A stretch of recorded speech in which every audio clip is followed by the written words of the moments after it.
Surah AL Maarij, Surah number 70. In the name of God, the most gracious, the ever merciful.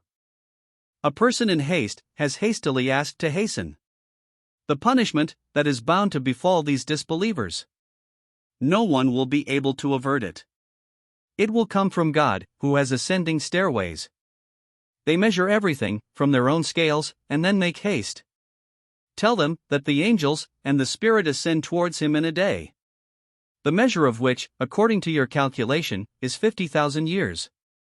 So, O Prophet, with grace and dignity bear what they say with patience.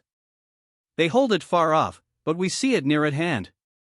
They will also see it here, and after that in the hereafter too. The day when the sky becomes like the sediment of oil, and the mountains will be like tufts of carded wool.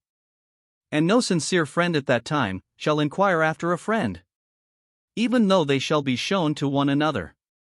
The wrongdoer will long to redeem himself from the torment of that day, by offering as ransom his sons, his wife, his brother, his family, who used to give him shelter, and all the people on the face of the earth. Then save himself from it. By no means. It is the flame of fire, which strips open the skin, calling every person who turned his back and drew away, and amassed riches and hoarded them. These people shall continue asking you to hasten the punishment. Just ignore them. In reality, a human being has been created very impatient. Whenever some affliction befalls him, he becomes impatient. And when good fortune befalls him, he becomes very stingy.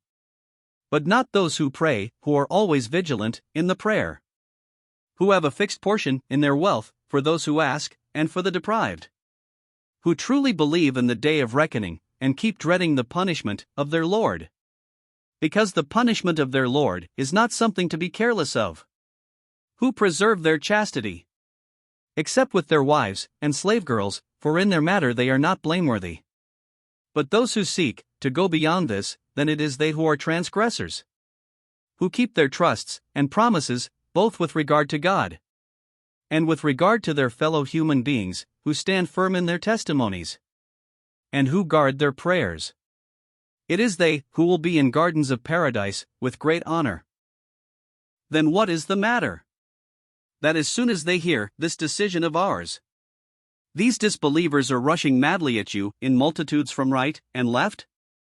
Does each one among them covet to enter the garden of bliss, just because he possesses a high status in this world? By no means. They should not show conceit on their status.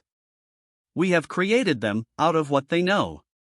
They think that we shall not be able to create them a second time. Then, by no means. I swear by him who is the master of all the vastness of the east and the west, that we are capable of creating them in a better form after changing them. And we shall not be powerless in this. Therefore, if they do not understand this, leave them to chit-chat and play about until they encounter that day of theirs, about which they are being threatened with. The day on which they will rush out from their graves, as if running towards targets marked for racing. Their eyes will be downcast. Disgrace will cover them. This is the day about which they used to be warned of.